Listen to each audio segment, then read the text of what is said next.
Hello friends, it's Tuesday tip time and I'm here at the Fit in Boonesboro studio and I'm going to talk a little bit about gut health again. So last week we talked about gut health, or a week, maybe it was 2 weeks ago, and talking about antibiotics and how they really affect the gut flora.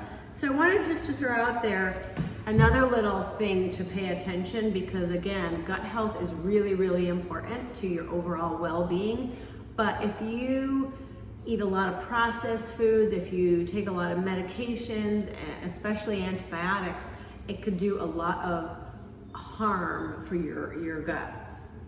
And yeast in our body is a natural thing, especially in ladies. We have a natural balance of yeast, or hopefully it's a natural balance. If it's not, then you run into some problems. So antibiotic overuse can result in the gradual onset of chronic and debilitating conditions, such as candidiasis, which is a yeast overgrowth, which sometimes will cause other things, such as if, let's see, some of these things I can't even pronounce, which is bad. But when your gut flora is out of balance, sometimes the yeast can produce out of control. And when it's multiplying out of control, it breaks down the gut lining. So the gut lining is really what helps you absorb and digest your foods. And sometimes when you have yeast overgrowth, it even gets into the bloodstream, which can in turn cause food allergies, fungal infections, other symptoms such as chronic fatigue, respiratory and digestive disorders, autoimmune responses such as Addison's disease.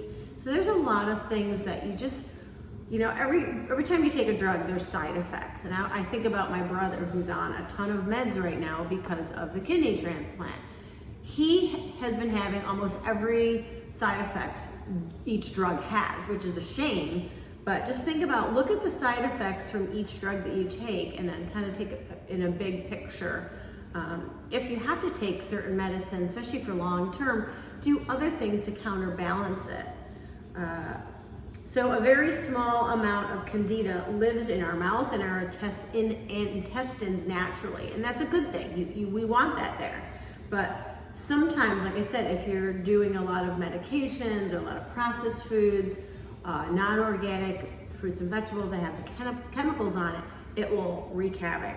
And then it makes it very hard to break down food, absorb food, and you don't get the nutrition that you're supposed to get.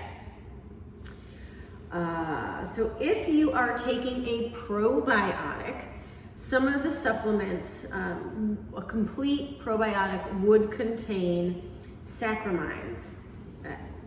And it's a yeast which inhibits the growth of candida. And this is an essential balancing for the gut flora. So it's something you want to make sure it has, Saccharomyces. Another thing that sometimes it can cause is urinary tract infections. So just think, like, if you get chronic urinary tract infections, maybe it's because of different products that you've been taking or using. Acne. So we talked about our gut, some of the symptoms, acne and antibiotics. That's another one. So it's been proven, and again, I'm going from this book, that many acne cases are caused by antibiotics or having a lot of processed foods, again, the non-organic foods. Let's see, leaky gut. That's another one. A lot of people complain that they have leaky gut. Other contributors to leaky gut syndrome includes having milk and grains, potatoes, hot spices, alcohol, refined sugar, and lots of carbohydrates like birth control. They all affect that. One of the best ways that you can do to kind of really do a reset is seriously get off all sugar, dairy, anything that's produced not natural. If it's not grown from a tree or from the ground, try to do a cleanse And if you have questions about that, you can certainly reach out or comment. I'm always coaching people on how to do a little reset, whether you do a few day or a 10-day.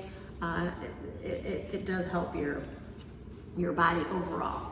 So one other thing I just wanted to talk to you about, and again, it goes along with the gut health, is the impact of Roundup. So if you garden, or you know someone like Jason, he does lawn care, so he uses Roundup to kill the weeds.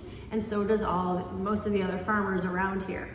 Roundup is really bad, really bad. So I've already talked about how it can really wreak havoc with your gut.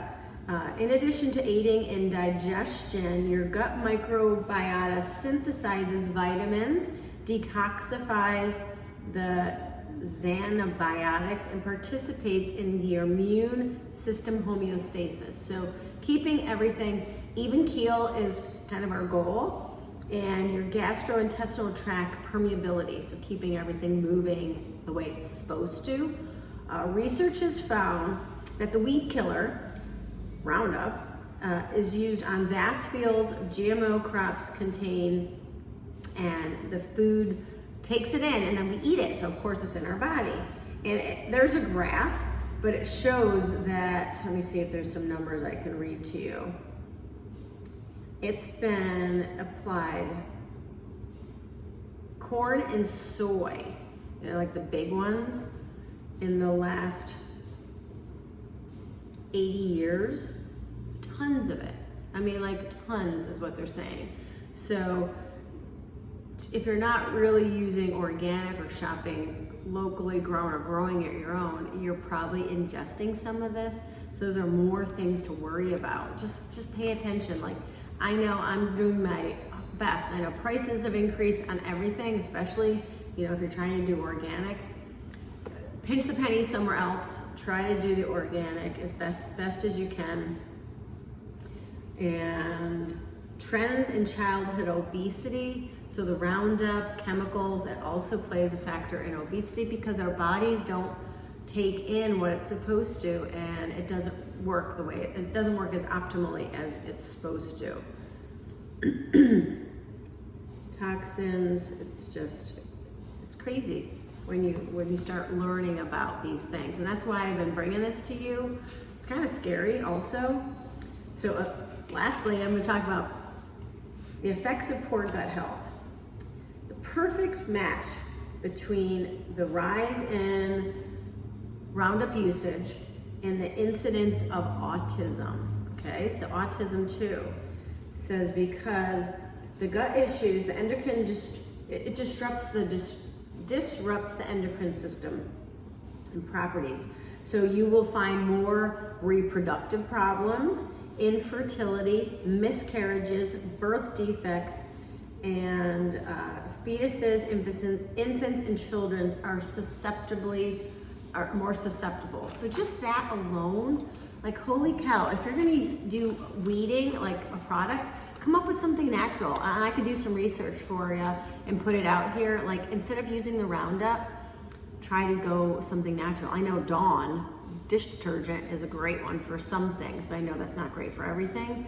But just really, I'm gonna put this to rest for the gut health, but just a little bit more, just really do what you can to stay on, you know, eating clean as best as you can, because your body will thank you. All right, friends, until next time, I will see you soon. Your peaceful warrior. Bye-bye.